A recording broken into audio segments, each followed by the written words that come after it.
puedes protegerte de alguna manera, a que cuando no tienen ni idea que viene un ataque contra ti. Cuando tú ves un peligro, ves que alguien se va a acercar a atacarte, pues tú te preparas, ¿verdad?, ante la situación. Pero cuando ni lo ves venir y alguien está tramando algo contra ti, ¿verdad?, ¿cómo te defiendes así? No hay manera de poder defendernos ante esa situación.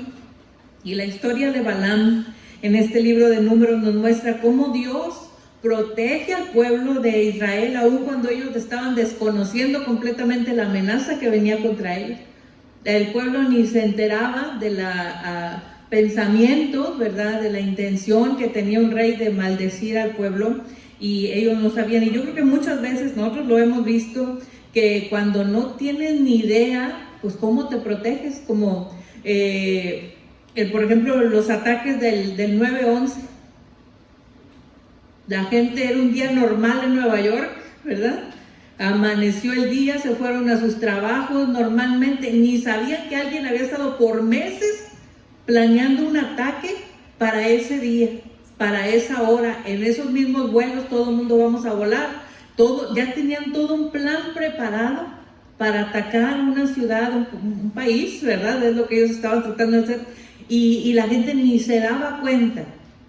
Qué raro, ¿verdad? Ya después con el transcurrir del tiempo, la gente empieza a decir, no, pues se nos hacía raro, ¿verdad?, que los muchachos que estaban yendo al entrenamiento ese de los pilotos decían, no queremos nomás, nos interesa cómo despegar, no nos interesa cómo aterrizar. Qué raro, ¿verdad?, cómo nadie tomó en consideración esas cosas, ¿verdad?, cuando era algo tan evidente. Y hay muchísimas cosas que pudiéramos hablar en esta hora. A lo mejor, cuando... ¿qué estaba haciendo usted en esas fechas, verdad? Por ejemplo, hay una fecha significativa aquí para el país en el año noviembre 22 del 63. ¿Cuántos estaban ya vivos en eso? Yo todavía no nací en el 63, yo nací en el 67.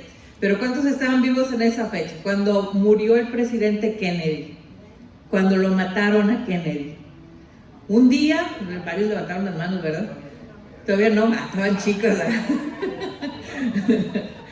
Salieron muchos jóvenes ahora, gloria a Dios. Pero fíjate que son cosas que la gente no entiende. Él salió en una travesía normal, ¿verdad?, que hacen todos los presidentes, y nadie pensaba que había algo tramado para ese día, para matarlo a él.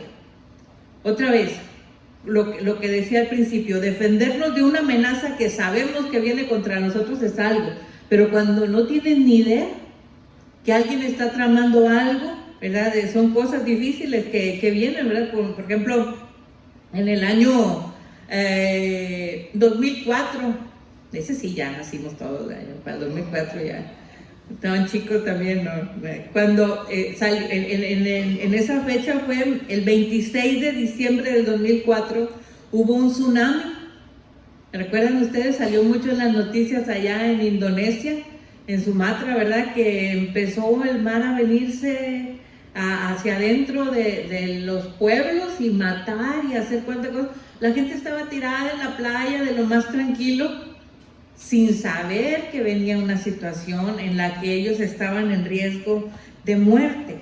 Y así podemos mencionar muchas cosas, ¿verdad? Cuando hablamos de un terremoto en Haití, ¿verdad?, en la Ciudad de México, cuántas y cuántas cosas uno ni cuenta se da, ¿verdad?, pero viene algo, viene alguna situación, y estos acontecimientos inesperados que quedan grabados en nuestra memoria por el hecho, por el acontecimiento, por lo que ha ocurrido ahí, ¿verdad? En el libro de Números capítulo 23, que es la lección donde estamos basados en esta mañana, el pueblo de Dios, les decía ahorita, no tenía la menor idea de que estaban a punto de enfrentar a un enemigo, y poderoso es Dios, porque el que intervino ahí fue Dios para ayudarlos. Dios es el que obró de una manera tremenda. Dios intervino y los protege para la gloria de Dios. Ellos ni cuentas estaban dando del pensamiento de lo que estaba pasando en la vida de un rey llamado Balac, que era rey de Moab, y él estaba tramando el mal contra el pueblo del Señor, pero Dios interviene. En estos vemos la palabra del Señor, hay muchos acontecimientos que ocurren aquí, ¿verdad? La palabra del Señor dice que el pueblo de Israel se había reunido en el libro de Números, capítulo 21 hasta Deuteronomio 34, habla que el pueblo se reunió en los campos de Moab y se estaba preparando para la conquista de la tierra prometida. Es lo que estaba preparándose el pueblo ahí, para conquistar la tierra prometida. Iban en ese camino. Hemos estado viendo en las lecciones hacia atrás, ¿verdad? Cómo el Señor iba preparándolos con Moisés, con Josué, con cada uno de esos personajes, pero ellos seguían avanzando en esta situación, ¿verdad? Hacia llegar a la tierra prometida. Y Moab está ubicado justo al este de Canaán. Lo único que los separaba era el mar muerto. Ahí estaba Balac, que es el personaje, ¿verdad? El rey de Moab. Sabía que su nación no era un rival para el pueblo de Israel, para el ejército militar que tenía Israel, y se le ocurrió un plan diferente, ¿verdad? Dijo, no, pues enfrentarnos no puedo, pero lo que voy a hacer es, voy a hablarle a un hombre llamado Balaam, que así se llama nuestra lección. Balaam no puede maldecir a Israel. Balaam era un hombre que era considerado con una autoridad espiritual, era un adivino, ¿verdad? En muchas áreas de lo que nos habla la palabra del Señor, pero el plan que se le ocurrió a él fue dañar al pueblo de Israel a través de una maldición. Que Balaam maldijera al pueblo del Señor, y dijo, si lo maldice, pues ya le bajó las fuerzas del Dios que tienen y ya yo puedo intervenir, entonces ya yo puedo atacar, es lo que hablaba la palabra del Señor, ¿verdad? Y pues la palabra del Señor es muy clara. Vamos al libro de Números, capítulo 22, ahí empieza nuestra lección en esta mañana. Números, capítulo 22, versículos del 1 al 8, dice la palabra del Señor: partieron los hijos de Israel y acamparon en el campo de Moab, junto al Jordán, frente a Jericó. Y vio Balac, hijo de Zippor, todo lo que Israel había hecho al amorreo. Y Moab tuvo gran temor a causa del pueblo, porque era mucho, y se angustió Moab a causa de los hijos de Israel.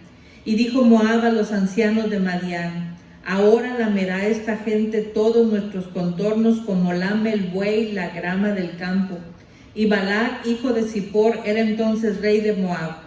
Por tanto, envió mensajeros a Balaam, hijo de Beor, en Peor, que está junto al río, Petor, que está junto al río, en la tierra de los hijos de su pueblo, para que lo llamasen, diciendo: un pueblo ha salido de Egipto y aquí cubre la faz de la tierra y habita delante de mí. Ven pues, ahora te ruego, maldíceme este pueblo, porque es más fuerte que yo. Quizá yo pueda herirlo y echarlo de la tierra, pues yo sé que el que tú bendigas será bendito, y el que tú maldigas será maldito. Fueron los ancianos de Moab y los ancianos de Madián con las dádivas de adivinación en su mano, y llegaron a Balaam y le dijeron estas palabras a Balac. Y les dijo: reposad aquí esta noche, y yo os daré respuesta según Jehová me hablare. Así los príncipes de Moab se quedaron con Balaam. Amén. Para Israel, entrar en la tierra prometida, pues significaba que tenían que derrotar a todas las demás naciones, ¿verdad? Tenían que llegar y estar en esa situación. Y lo primero que tenían que hacer era llegar allá a la frontera con Canaán para poder poseer la tierra. Tenían que llegar hasta ahí. Y la palabra del Señor nos habla que ya la nación de Israel era diferente. La Biblia dice que en el capítulo 20, los versículos del 1 al 4, ahí mismo en el libro de Números 20, del 14 al 21, ahí habla la palabra del Señor que Moisés, ¿verdad? Todavía iba encabezando este grupo. Y dice: envió Moisés embajadores, estoy en el 20 del 14, entonces envió Moisés embajadores al rey de Edom desde Cades, diciendo: así dice Israel tu hermano, tú has sabido todo el trabajo que nos ha venido. Miren, déjenme ubicarlos un poquito en lo que estamos leyendo, ¿ok? El pueblo de Israel venía avanzando, y obviamente había ciudades en medio, y ellos, dice la palabra, que cuando llegaban frente a una ciudad, en este lugar era Edom, llegan ante Edom, y Moisés manda embajadores, es lo que estamos leyendo, ¿verdad? Manda embajadores al rey de Edom y le dice, tú has sabido todo el trabajo que nos ha venido. Le empieza a hablar, ¿verdad? Le empieza a hablar cómo nuestros padres descendieron a Egipto, estuvimos en Egipto largo tiempo, los egipcios nos maltrataron. Empieza a hablarle y a decirle, miren todo lo que hemos estado pasando, ¿verdad? Dice, clamamos a Jehová, el cual oyó nuestra voz. Estos embajadores tenían la idea de pedirle al rey de Edom, danos oportunidad de pasar. Queremos pasar por ahí, ¿verdad? Te rogamos, dice el versículo 17, que pasemos por tu tierra. No vamos a pasar por las labores, por las labranzas, ni por viñas, ni vamos a beber agua de tu pozo. No, además nos vamos a ir por el camino real, dice, sin apartarnos a diestra ni a siniestra hasta que hayamos pasado tu territorio. Déjanos pasar. Nomás le dijeron, queremos pasar. El versículo 18 dice, Edom, el rey de Edom, le responde, no pasarás por mi país, de otra manera saldré contra ti armado. Empieza a tener dificultades, ¿verdad?, en esa situación. Entonces el 19 dice que los hijos de Israel le dijeron, nada más vamos a pasar por el camino principal. Si bebiéremos tus aguas, yo y mis ganados, daré el precio por ellas. Déjame solamente pasar a pie, nada más. Estamos leyendo ese pasaje, ¿verdad? Y en el 20 dice, él le respondió, no pasarás. Y salió Edom contra él con mucho pueblo y mano fuerte. No quiso pues Edom dejar pasar a Israel por su territorio. Y dice la Biblia que el pueblo de Israel se desviaron. Se desvió Israel de él. Ya había un pueblo ahí, pero la cuestión está en que venían avanzando ante la situación. El capítulo número 21 dice aquí que llegan a la tierra donde está el rey de Arad, al sureste. Y dice la palabra del Señor que cuando el cananeo, o sea el rey de Arad, que habitaba el Negev, oyó que venía Israel, dice que por el camino de Atarim peleó contra Israel y tomó de él prisioneros. O sea, no se esperó que le mandaran emisarios, inmediatamente ataca al pueblo de Israel y dice, entonces Israel hizo voto a Jehová y le dijo, si en efecto entregaste este lugar en mi mano, yo destruiré sus ciudades. Jehová escuchó a Israel, entregó al cananeo, los destruyó a ellos, a sus ciudades, y llamó el nombre de aquel lugar Horma. O sea, al otro pueblo le pidió una oportunidad de pasar, no quiso. Con este pueblo no se esperó, ¿verdad?, a negociar, a hablar algo con el pueblo de Israel. Inmediatamente los atacan y el Señor dice, bueno, ¿estás con nosotros, Señor? Ayúdanos. Tomaron prisioneros y todo. Entra el pueblo del Señor con el apoyo de Dios y son destruidas sus ciudades. Avanza el capítulo 21 y en el versículo 21, estamos en Números 21, dice que envió Israel embajadores a Seón. Están avanzando en camino hacia la tierra de Canaán, la tierra prometida. Y dice, envió embajadores a Seón, rey de los amorreos, diciendo, pasaré por tu tierra. No nos iremos por los sembrados, ni por viñas, no beberemos las aguas de los pozos, nada más vamos a ir por el camino real, hasta que pasemos tu territorio. Seón no dejó pasar a Israel otra vez, dice aquí, sino que juntó Seón todo su pueblo y salió contra Israel en el desierto y vino a Jasa y peleó contra Israel. Vemos la palabra del Señor en cada uno de estos pasajes, como el Señor derrota tremendamente. El capítulo 21, vemos este pasaje, ¿verdad? Que el Señor los derrota fuertemente, destruye las ciudades de cada uno de ellos. Entonces, los edomitas ya tenían ese antecedente y todo ese historia o lo que era el pueblo de Israel, quién era, empezó a tener conocimiento en todas las naciones que estaban alrededor. Derrotó a los de Arad, derrotó a los amorreos que también les negaron la entrada. Estos ejércitos fueron destruidos y dice la palabra del Señor que los moabitas estaban ahí, ya seguían ellos, eran los que seguían, y dice la palabra del Señor que pues ellos comprendían perfectamente la amenaza que era el pueblo de Israel para esa nación. Entonces dice que el rey Balac ideó ese plan para resistirlo y iba a buscar la ayuda de un poder superior. Y dice la palabra del Señor que habían pasado muchas cosas, como les decía ahorita, habían cambiado muchas cosas.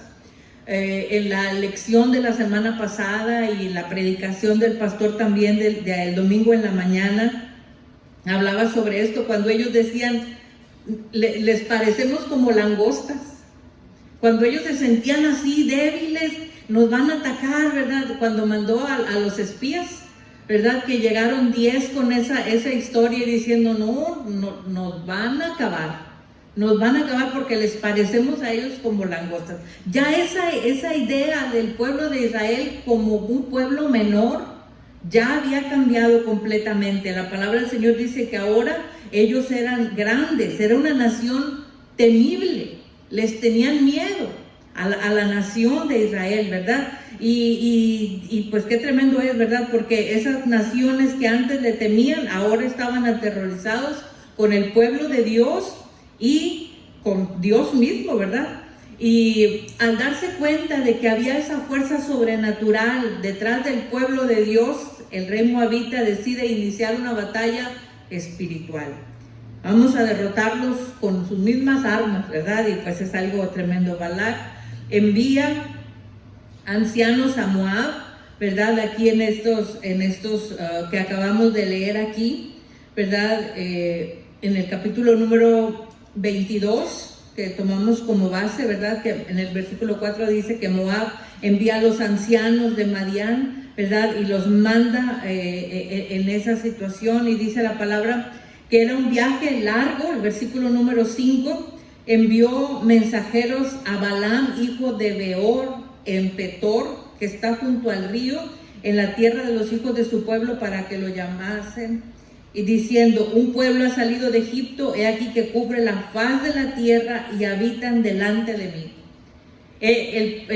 Balac, el rey de los moabitas, dice la palabra del Señor, que ya había visto lo que estaba pasando con todos los pueblos vecinos, y dijo, los tengo aquí enfrente de mí, están ya aquí, entonces necesito que vengas y me ayudes, ¿verdad? Manda a traer a este hombre.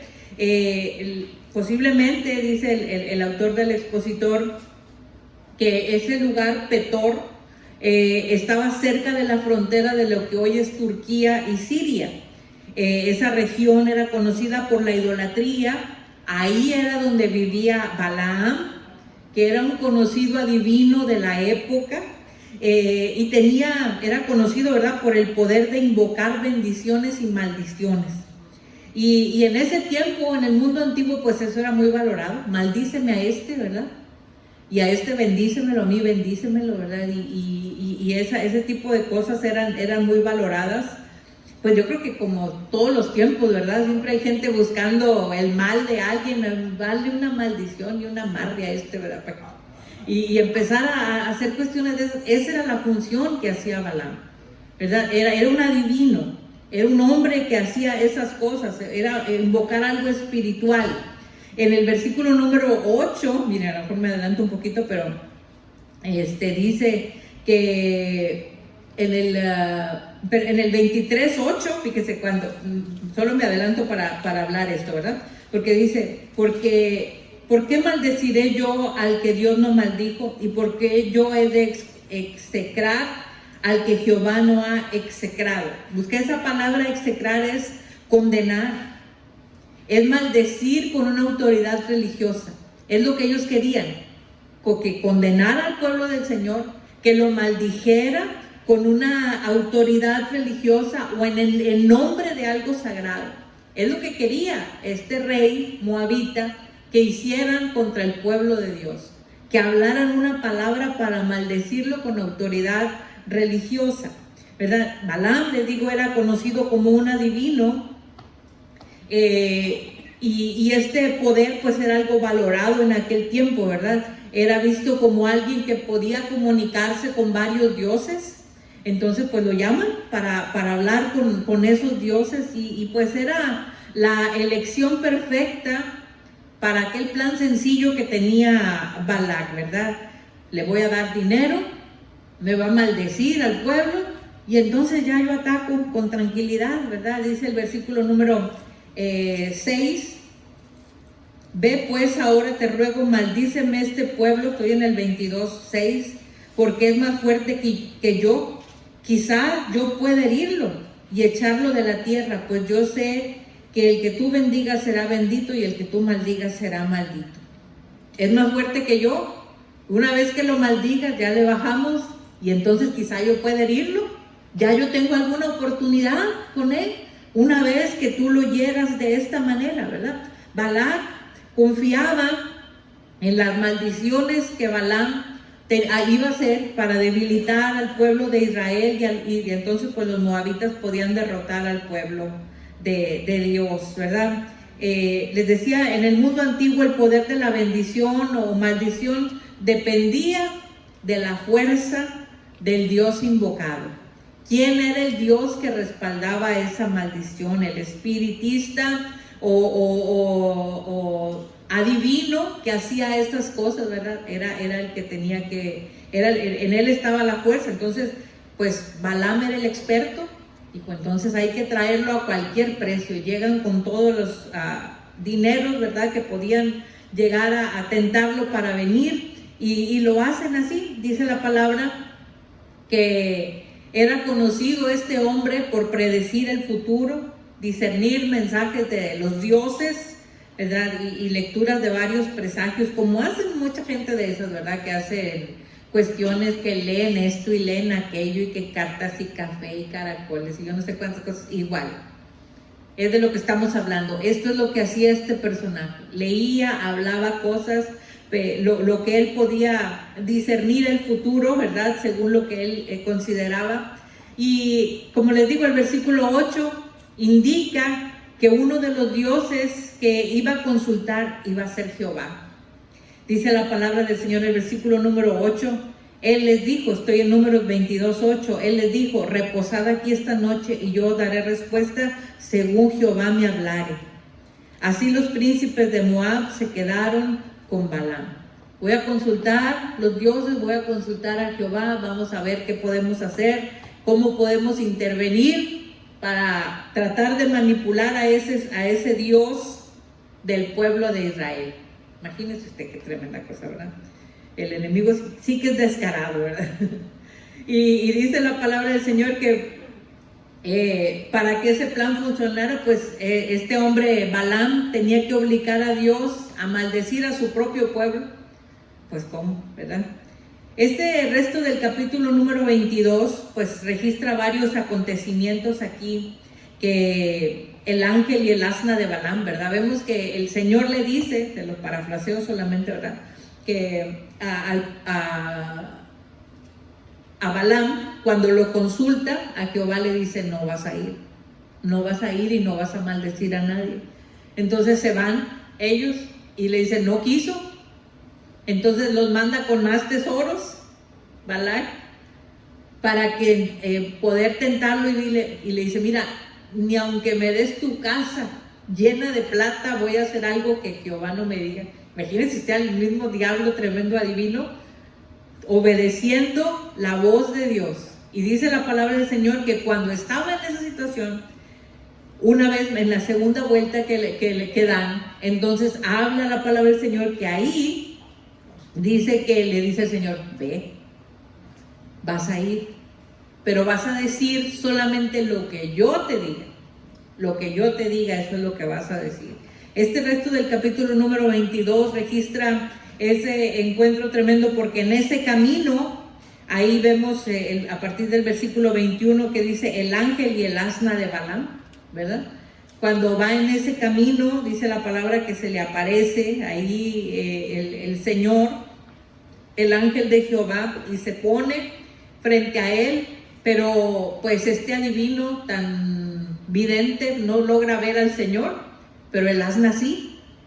¿verdad? Y que se da el reparón y se junta, espérate, me estás machucando, ¿verdad? Dice la palabra del Señor, varios acontecimientos ahí, que se junta a la pared, le lastima el pie y lo azota el asna, y así lo hace 3 veces hasta que lo lleva por un lugar muy cerrado, y dice la palabra del Señor que ahí es donde el Señor le habla, ¿verdad? A través de la burra, ¿verdad? De esta burra que fue más inteligente que el inteligente, ¿verdad? Que pudo discernir quién era con el que estaba ahí hablando, que estaba ahí mismo él hablando con Dios, y pues ya le da ahí absolutamente todo lo que él tiene que hacer y decir allá con el Señor. Y este resto del capítulo registra esos hechos, acontecimientos tremendos, ¿verdad? De esta burra que habla, ¿verdad? Dice aquí, burra parlante. El ángel del Señor, hasta que finalmente, dice la palabra del Señor, está de pie ahí ante Balac. Al fin logra llegar hasta ahí. Nosotros sabemos y conocemos a través de la palabra del Señor que el poder espiritual es algo real en este mundo. Lo sabemos, ¿verdad? De Efesios 6:12 dice que no tenemos lucha contra carne ni sangre, sino contra poderes, ¿verdad? Espirituales, cosas tremendas, ¿verdad? Y hay fuerzas sobrando. Dice el libro de Juan 10:10 que el enemigo viene para robar, para matar y para destruir. Hay cosas, ¿verdad?, que se levantan contra nuestra vida, pero esta palabra del Señor de esta mañana nos recuerda que ese poder no es supremo. Ese poder que atenta contra nosotros no es más grande que el poder de Dios. Dios es más grande, Dios es el único Dios verdadero que tiene autoridad sobre nuestra vida, sobre nuestro bienestar, sobre lo que el Señor nos ha guardado, ¿verdad? Hasta aquí podemos reconocerle al Señor en nuestras vidas y saber que Dios está con nosotros. Puede haber situaciones difíciles, puede haber momentos de caos o de crisis, o lo que les decía ahorita al iniciar, ¿verdad? No podemos defendernos de aquello que ni sabemos que nos va a atacar, ¿verdad? Pero hay un Dios que vela por nosotros.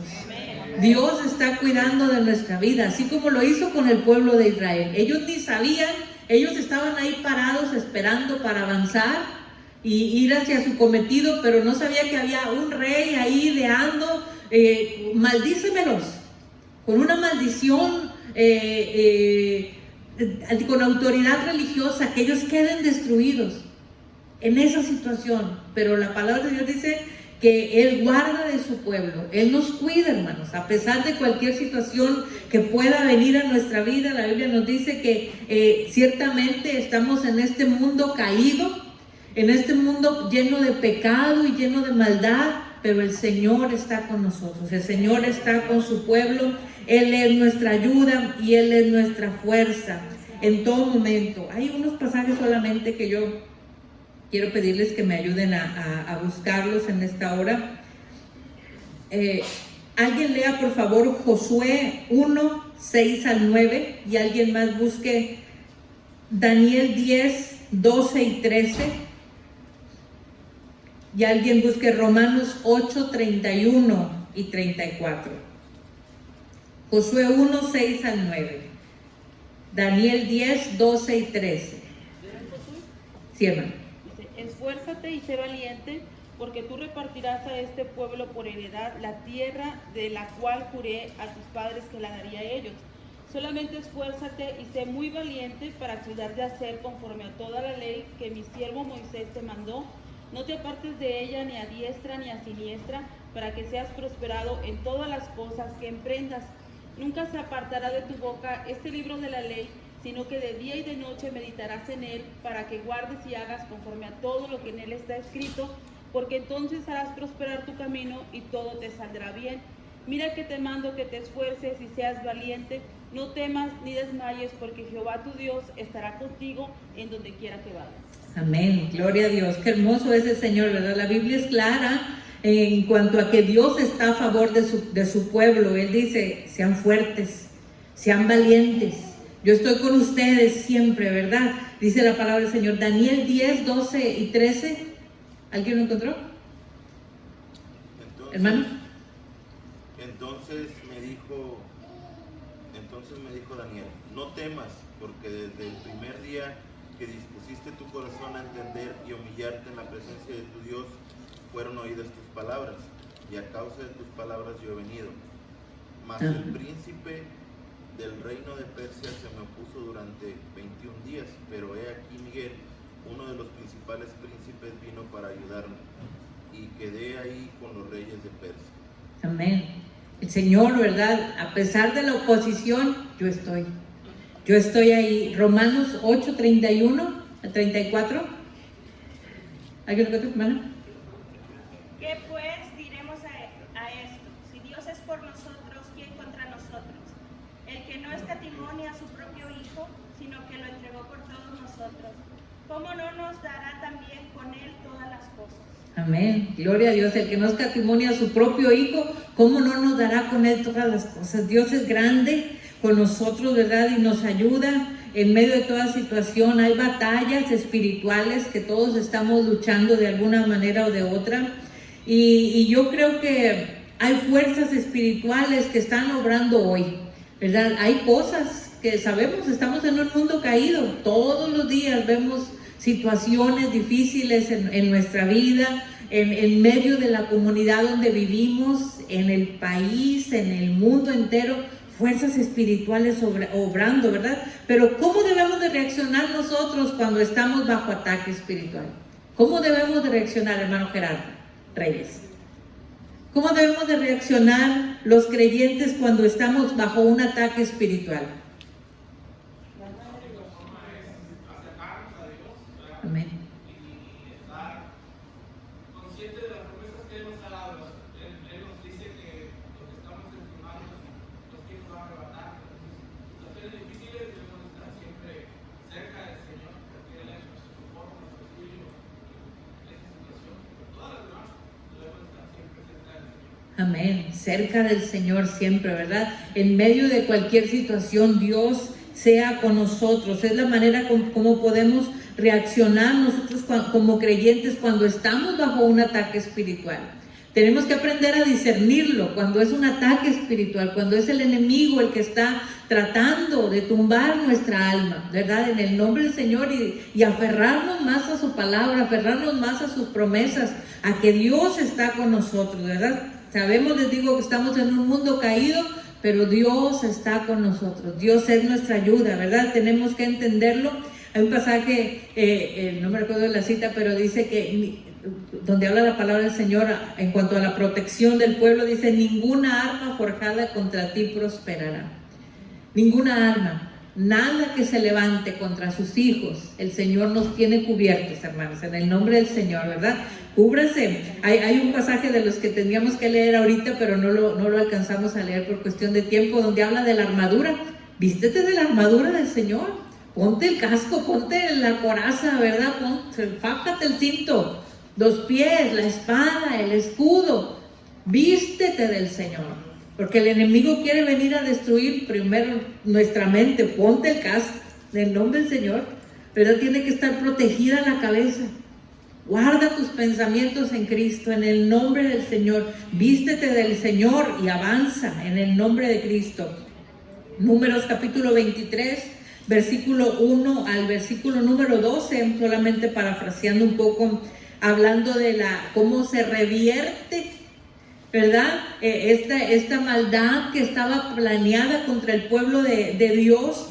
Dice la palabra que Balac no pudo haber estado más sorprendido, desilusionado, ¿verdad? Porque dice la palabra que cuando ya llega al fin, les digo, Balaam frente a Balac era el rey, Balaam era el adivino, ¿verdad? Cuando ya están enfrente, le dice: prepárame 7 becerros, 7 carneros, y ofrecieron Balac y Balaam un becerro y un carnero en cada altar. Y le dijo: ahora sí, ponte junto al holocausto y yo voy a ir. Quizá Jehová me vendrá al encuentro, y cualquiera cosa que me mostrare, yo te avisaré. Se fue al monte descubierto, y dice la palabra que en vez de maldición, Dios le dijo: vas a bendecirlos. Y empieza a darles palabra de bendición al pueblo del Señor. ¿verdad? Lo hicieron recorrer, dice aquí el autor del expositor, más de 800 millas, eran 800 millas de ida y 400 de ida y 400 de regreso, eran 800 millas, un periodo de tiempo de 2 meses. Lo mandó traer, pues en aquel tiempo, ¿verdad? No había carros, ni aviones, era a pie, ¿verdad? El camino que tenían que hacer. Y dice que llegó hasta ese momento y lo único que escuchó fue: bendice al pueblo, ¿verdad? Bendice al pueblo, dice la palabra del Señor. Simplemente no podía maldecir a Israel, porque él dijo ahí lo que les decía en el versículo número 8, porque yo voy a maldecir al que Dios no ha maldecido, ¿verdad? Y porque yo voy a condenar, dice, a execrar al que Jehová no ha execrado. ¿Por qué los voy a condenar yo? Si Dios no lo ha dicho así. Israel era diferente a todas las otras naciones a su alrededor. Eran diferentes, la palabra del Señor los dice así. Y estas 3 bendiciones hablan sobre eso en los versículos 9 al 10, ¿verdad? De este capítulo 23 dice: porque de la cumbre de las peñas lo veré, y desde los collados lo miraré. He aquí un pueblo que habita confiado, no será contado entre las naciones. ¿Quién contará el polvo de Jacob? ¿Verdad? Israel dijo: se va a multiplicar más allá de lo que puedas contar. ¿Quién, dice, contará el polvo de Jacob, o el número de la 4ª parte de Israel? Él le dice: el futuro que viene para este pueblo es tan radiante que hasta yo lo quiero. Le dice aquí: muera yo la muerte de los rectos, mi postrimería sea como la suya, que yo sea como ellos. Él llegó a desear eso que iba a experimentar el pueblo de Israel. Esa maldición que querían para el pueblo de Dios, la Biblia dice que fue cambiada en bendición. Gloria a Dios. Balac estaba furioso, hermano, pues imagínense, súper enojado. Y así ocurre en los pasajes, ya no tenemos oportunidad de entrar ahí, pero 3 veces: bueno, es que eso te dijo aquí, bueno, vámonos para otro lado. Y se iban a otro monte, y ahora otra vez otros holocaustos y todo. ¿Qué? Otra bendición para el pueblo de Israel. Vámonos ahora por otro lado, a ver si en esta sí lo maldice. No, otra bendición. Bendición y bendición y bendición. Estaba furioso. Dice la palabra del Señor, dice el versículo número 11: entonces Balac dijo a Balaam: ¿qué me has hecho? Te he traído para que maldigas a mis enemigos, y aquí has proferido bendiciones. ¿Por qué estás haciendo esto, verdad? En lugar de debilitar a Israel, le estaba dando más poder, lo estaba bendiciendo. Él le tenía miedo, dijo: quizás si lo maldices le bajas un poquito la fuerza y entonces yo puedo atacar. Pero en vez de maldecirlo, lo bendecía, ¿verdad? Qué tremendo es, dice la palabra del Señor. La única explicación de Balaam fue que no podía hablar nada excepto la palabra que Dios había puesto en su boca. Nomás lo que Dios me dijo que diga, eso es lo que voy a decir. Nada más eso. ¿Sabe, hermano, que nosotros podemos encontrar adversarios físicos o adversarios espirituales que quieren hacer daño a nuestra vida, a nuestra alma? Pero debemos de aprender, como habla la palabra del Señor en esta hora sobre Balaam y Balac. Dios es soberano y no importa las intenciones del enemigo, Dios decide a quién bendecir. Dios, la palabra del Señor dice que está sobre su pueblo. La Biblia dice que los pensamientos de Dios para tu vida son de bien y no de mal. Dios quiere bendecir nuestra vida. Eso es lo que la palabra del Señor nos habla en esta mañana, y que Dios abrace tu corazón en esta hora. Si estás atravesando momentos de dificultad, momentos de crisis, donde te sientes ansioso o con situaciones de que ¿qué está pasando? ¿Por qué vienen estas cosas a mi vida? Le digo, uno se levanta y ni sabe quién está tramando algo, ¿verdad? Contra uno, pero Dios tiene cuidado de ti. ¿De cuántas cosas no nos libra el Señor cada día, hermanos? De cuántas cosas que nosotros ni cuenta nos damos, pero es la intervención de Dios, es el favor de Dios, es su gracia sobre cada uno de nosotros los que nos mantiene aquí. Es su cuidado en nuestras vidas. Nos ponemos de pie, hermanos, en esta hora y vamos a a dar gracias al Señor por esta mañana hermosa que nos concede de estar aquí. Gracias a Dios por esta oportunidad que nos concede nuestro Dios en esta hora. Amado Jesús, yo te agradezco esta bendición que me das, Señor, de estar aquí en tu casa una vez más para adorarte. Bendice tu pueblo, bendice tus hijos en esta hora. Señor, tu bendición sea sobre cada uno de nosotros. Gracias porque tu palabra es tan hermosa, es tan real a nuestras vidas, Señor, y tan actual. Ayúdanos a sentir esa seguridad como hablaba tu palabra. Este pueblo habita confiado, Señor, y así queremos estar confiados en ti, esperando en tu fidelidad. Quizás nosotros no alcanzamos a entender, Señor, que quizás haya gente deseando algo mal contra nosotros. En el nombre de Cristo somos cubiertos con tu sangre preciosa. Tú nos guardas, tú nos defiendes, Señor, así como lo hiciste con tu pueblo. Esta lección que acabamos de estudiar, de la misma manera, tú nos guardas en completa paz, nuestros pensamientos y nuestro corazón, descansado y confiado en ti en esta mañana. En el nombre de Cristo.